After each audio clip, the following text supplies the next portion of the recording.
Friends, welcome back to our channel Wealthy Life.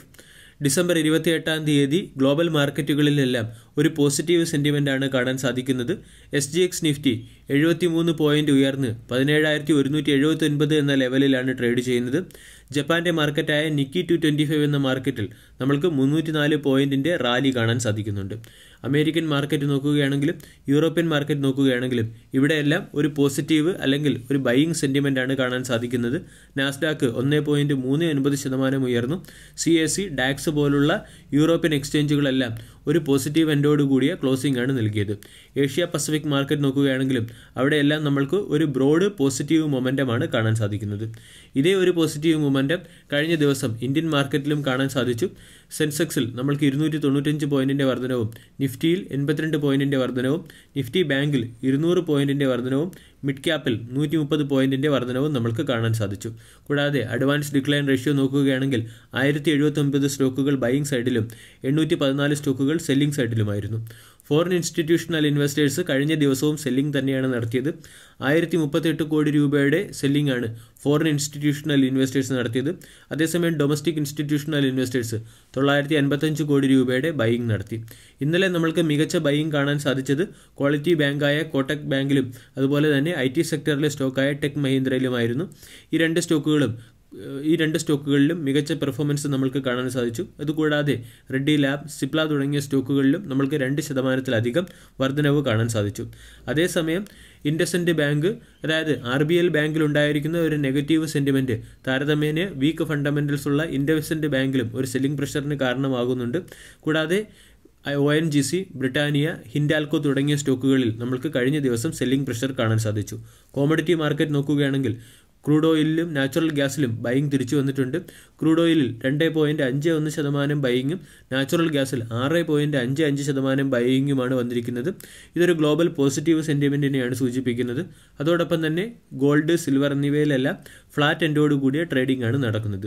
വിനിമയ rate പരിശോധിക്കുകയാണെങ്കിൽ $75 രൂപ എന്ന വിനിമയ നിരക്കിലേക്ക് എത്തിയിട്ടുണ്ട്.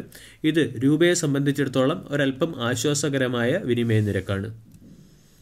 നിഫ്റ്റിയുടെ ടെക്നിക്കൽ ചാർട്ട് പരിശോധിക്കുകയാണെങ്കിൽ അവിടെയും നമ്മൾക്കൊരു പോസിറ്റീവ് ഔട്ട്ലുക്ക് കാണാൻ സാധിക്കും. കഴിഞ്ഞ ദിവസം നമ്മൾക്കൊരു ബുള്ളിഷ് ക്യാൻഡിൽ കാണാൻ സാധിച്ചു. അതോടൊപ്പം തന്നെ ക്യാൻഡിൽ പാറ്റേൺ നോക്കുകയാണെങ്കിൽ ഇവിടെ നമ്മൾക്ക് പിയേഴ്സിംഗ് ലൈൻ രീതിയിലുള്ള ഒരു ക്യാൻഡിൽ പാറ്റേൺ കാണാൻ സാധിക്കുന്നുണ്ട്. അതായത് ഒരു ബുള്ളിഷ് ഔട്ട്കത്തെ സൂചിപ്പിക്കുന്ന ക്യാൻഡിൽ പാറ്റേൺ ആണ് കഴിഞ്ഞ ദിവസം നിഫ്റ്റിയിൽ ഫോം ചെയ്തിരിക്കുന്നത്.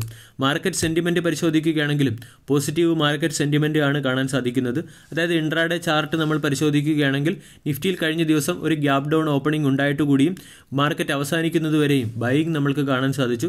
കൂടാതെ ക്ലോസിംഗ് നൽകിയതും അന്നത്തെ ദിവസത്തെ ഏറ്റവും ഉയർന്ന ലെവലിന് അടുത്തായിട്ടാണ്. അതായത് മാർക്കറ്റിൽ ഒരു ബൈയിങ് സെന്റിമെന്റ് നിലനിൽക്കുന്നു എന്നുള്ളതിൻ്റെ വ്യക്തമായ സൂചനയാണ് കഴിഞ്ഞ ദിവസത്തെ ഇൻട്രാഡേ ക്യാൻഡിൽ പാറ്റേണുകളും നൽകുന്നത്.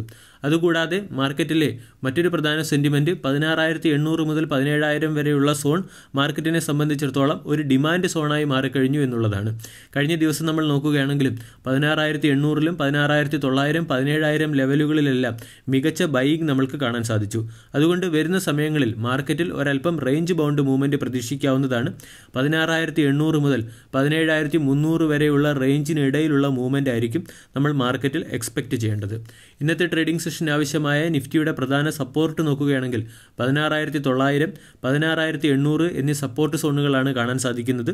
പ്രധാന റെസിസ്റ്റൻസ് 17,200-ഉം 17,250 സോണുകളിലുമാണെന്ന് നമ്മൾക്ക് കാണാൻ സാധിക്കും. ഇന്നത്തെ ട്രേഡിംഗ് സെഷനിൽ ഫോക്കസ് ചെയ്യേണ്ട പ്രധാന ന്യൂസ് അപ്ഡേറ്റുകളിലേക്ക് കടക്കാം. ന്യൂസ് അപ്ഡേറ്റുകളിലേക്ക് കടക്കുന്നതിന് മുൻപ് വെൽത്തി ലൈഫ് എന്ന ചാനൽ നിങ്ങൾ ആദ്യമായാണ് വിസിറ്റ് ചെയ്യുന്നതെങ്കിൽ ചാനൽ ദയവായി സബ്സ്ക്രൈബ് ചെയ്യുക. ചാനലിൻ്റെ സൈഡിൽ നിന്നും swing, intraday, positional breakout, BTST ട്രേഡുകളുടെ കോംബോ പാക്ക് ലഭിക്കുന്നതിന് private Telegram group, YouTube community എന്നീ ഓപ്ഷനുകൾ പരിഗണിക്കാവുന്നതാണ്. ഇന്നത്തെ ട്രേഡിംഗ് സെഷനിൽ വിവിധ കമ്പനികളുടെ stake acquisition point of view നമ്മൾ ഫോക്കസ് ചെയ്യേണ്ട ഒന്നാമത്തെ സ്റ്റോക്കാണ് സസ്ത സുന്ദർ വെഞ്ചർ എന്ന കമ്പനി. പ്രമുഖ ഏസ് ഇൻവെസ്റ്ററായ ആശിഷ് കൊച്ചാലിയ ഈ കമ്പനിയുടെ 2.25 ലക്ഷം ഇക്വിറ്റി ഷെയറുകൾ 447 രൂപ പെർ ഷെയർ എന്ന റേറ്റിൽ അക്വിസിഷൻ ചെയ്തിട്ടുണ്ട്. പ്രാർത്ഥന എന്റർപ്രൈസസ് എന്ന കമ്പനി ബ്ലിസ് GVS ഫാർമ എന്ന കമ്പനിയുടെ 2.52 ലക്ഷം ഇക്വിറ്റി ഷെയറുകൾ 112 രൂപ പെർ ഷെയർ എന്ന റേറ്റിൽ അക്വിസിഷൻ ചെയ്തിട്ടുണ്ട്. അതുപോലെ തന്നെ ഇന്ന് മാർക്കറ്റിൽ ലിസ്റ്റഡ് ആകുന്ന ലൈഫ് സയൻസ് സെക്ടറിലെ ഒരു കമ്പനിയാണ് സുപ്രിയ ലൈഫ് സയൻസ് എന്ന കമ്പനി. കഴിഞ്ഞ ദിവസം മാർക്കറ്റിൽ ലിസ്റ്റഡായ HP Adhesive എന്ന കമ്പനിയിൽ foreign institutional investors profit booking നടത്തിയിട്ടുണ്ട്. പ്രമുഖ ഫോറിൻ ഇൻസ്റ്റിറ്റ്യൂഷണൽ ഇൻവെസ്റ്ററായ സെയിൻറ്റ് ക്യാപിറ്റൽ ഫണ്ട് ഈ കമ്പനിയുടെ 2.6 ലക്ഷം ഇക്വിറ്റി ഷെയറുകൾ 315 രൂപ പെർ ഷെയർ എന്ന റേറ്റിലും മണി വേസ് ഫിനാൻഷ്യൽ സർവീസ് എന്ന കമ്പനി 1.6 ലക്ഷം ഇക്വിറ്റി ഷെയറുകൾ 315 രൂപ പെർ ഷെയർ എന്ന റേറ്റിലുമാണ് സെല്ലിംഗ് നടത്തിയത്. അതുപോലെ തന്നെ റേറ്റിംഗ് പോയിന്റ് ഓഫ് വ്യൂ നമ്മൾക്ക് ഫോക്കസ് ചെയ്യാവുന്ന ഒരു സ്റ്റോക്കാണ് ഗോകുൽദാസ് എക്സ്പെർട്ട് എന്ന കമ്പനി. ഗോകുൽദാസ് എക്സ്പെർട്ട് എന്ന കമ്പനിയിൽ പ്രമുഖ റേറ്റിംഗ് ഏജൻസിയായ ICRA അവരുടെ ലോങ് ടൈം ക്രെഡിറ്റ് റേറ്റിംഗ് ഉയർത്തിയിട്ടുണ്ട്. BBBയിൽ നിന്നും A- എന്ന റേറ്റിംഗ് ആണ് നൽകിയിരിക്കുന്നത്. അതായത് സ്റ്റേബിളിൽ നിന്നും പോസിറ്റീവ് ഔട്ട്ലുക്കാണ് ഗോകുൽദാസ് എക്സ്പെർട്ട് എന്ന കമ്പനിക്ക് ICRA നൽകിയിരിക്കുന്നത്. ഇന്ന് നമ്മൾക്ക് ഫോക്കസ് ചെയ്യാവുന്ന മെറ്റൽ സെക്ടറിലെ ഒരു കമ്പനിയാണ് ശ്യാം മെറ്റാലിക്സ് ആൻഡ് എനർജി എന്ന കമ്പനി. ശ്യാം മെറ്റാലിക്സ് ആൻഡ് എനർജി എന്ന കമ്പനി അതിൻ്റെ പ്രൊഡക്ഷൻ കപ്പാസിറ്റി വർദ്ധിപ്പിക്കുന്നു എന്നുള്ളൊരു അനൗൺസ്മെൻറ്റ് നടത്തിയിട്ടുണ്ട്. സ്പോഞ്ച് അയണിൻ്റെ മാനുഫാക്ചറിംഗ് കപ്പാസിറ്റിയാണ് ശ്യാം മെറ്റാലിക്സ് ആൻഡ് എനർജി എന്ന കമ്പനി വർദ്ധിപ്പിക്കുന്നത്.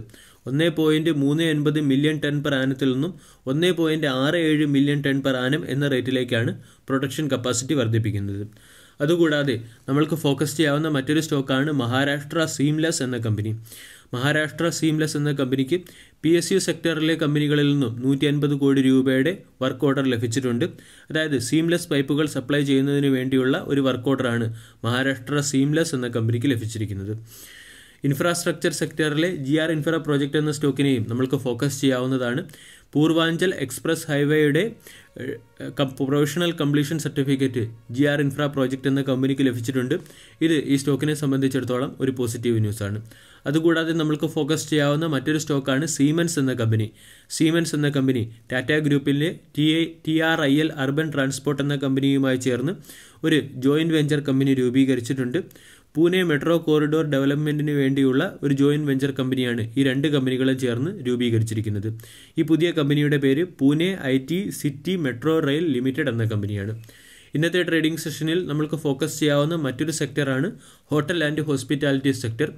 ഒമിക്രോൺ വൈറസിൻ്റെ പശ്ചാത്തലത്തിൽ മുംബൈ മുനിസിപ്പൽ കോർപ്പറേഷൻ വിവിധ റെസ്റ്റോറൻറ്റുകൾക്ക് പ്രവർത്തന സമയം റെഗുലീകരിച്ചിരുന്നു.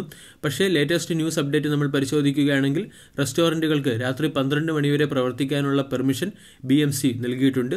ഇത് ഹോസ്പിറ്റാലിറ്റി ആൻഡ് ഹോട്ടൽ സെക്ടറിനെ സംബന്ധിച്ചിടത്തോളം ഒരു പോസിറ്റീവ് ന്യൂസാണ്. അതുകൂടാതെ എക്സ്പേർട്ടിൻ്റെ കണക്കനുസരിച്ച് ഒമിക്രോൺ വൈറസിൻ്റെ പശ്ചാത്തലത്തിൽ എക്സ്പോർട്ട് സ്റ്റോക്കുകളിൽ 30% ഇടിവ് വന്നിട്ടുണ്ട്. അല്ലെങ്കിൽ രാജ്യത്തിൻ്റെ എക്സ്പോർട്ടിൽ നമ്മൾക്ക് 30% ഇടിവ് വന്നിട്ടുണ്ട്. ഇത് പ്രമുഖ എക്സ്പോർട്ട് സ്റ്റോക്കുകൾ ഉള്ള സെക്ടറായ chemical, textile, home appliance, agro തുടങ്ങിയ സെക്ടറെ സംബന്ധിച്ചിടത്തോളം ഒരു നെഗറ്റീവ് ന്യൂസാണ്. വരുന്ന ക്വാർട്ടറിൽ ഇതിൻ്റെ ഇമ്പാക്റ്റ് അല്ലെങ്കിൽ വരുന്ന ക്വാർട്ടർലി റിസൾട്ടിൽ ഈ ന്യൂസിൻ്റെ ഇമ്പാക്റ്റ് നമുക്ക് പ്രതീക്ഷിക്കാവുന്നതാണ്. അതുകൂടാതെ ഇന്നത്തെ ട്രേഡിംഗ് സെഷനിൽ നമ്മൾക്ക് ഫോക്കസ് ചെയ്യാവുന്ന മറ്റൊരു സെക്ടറാണ് എഡിബിൾ ഓയിൽ സെക്ടർ. എഡിബിൾ ഓയിലിൻ്റെ വില 8 മുതൽ 13% വരെ കുറഞ്ഞിട്ടുണ്ട്. ഇതിൻ്റെ പശ്ചാത്തലത്തിൽ ഗോദ്രേജ്, ജാഗ്രോ, രുചി സോയ തുടങ്ങിയ സ്റ്റോക്കുകളിൽ നമ്മൾക്ക് ഒരു കറക്ഷൻ അല്ലെങ്കിൽ ഈ സ്റ്റോക്കുകളിൽ ഒരു വോളറ്റിലിറ്റി പ്രതീക്ഷിക്കാവുന്നതാണ്. കൂടാതെ ഇന്ന് നമ്മൾക്ക് ഫോക്കസ് ചെയ്യാവുന്ന മറ്റൊരു സ്റ്റോക്കാണ് ടെക്സ്മാക്കോ ഇൻഫ്ര എന്ന കമ്പനി. ടെക്സ്മാക്കോ ഇൻഫ്ര എന്ന കമ്പനിയിൽ പ്രൊമോട്ടേഴ്സ് അവരുടെ 4 ലക്ഷം ഇക്വിറ്റി ഷെയറുകൾ ഓപ്പൺ ഓർഡർ ട്രാൻസാക്ഷൻ വഴി അക്വയർ ചെയ്തിട്ടുണ്ട്. അതുകൂടാതെ corporate announcement point of view നമ്മൾക്ക് ഫോക്കസ് ചെയ്യാവുന്ന ഒരു സ്റ്റോക്കാണ് MOIL എന്ന സ്റ്റോക്ക്. MOIL എന്ന കമ്പനി 3.38 കോടി ഷെയറുകൾ ബൈബാക്ക് ചെയ്യുകയാണ്.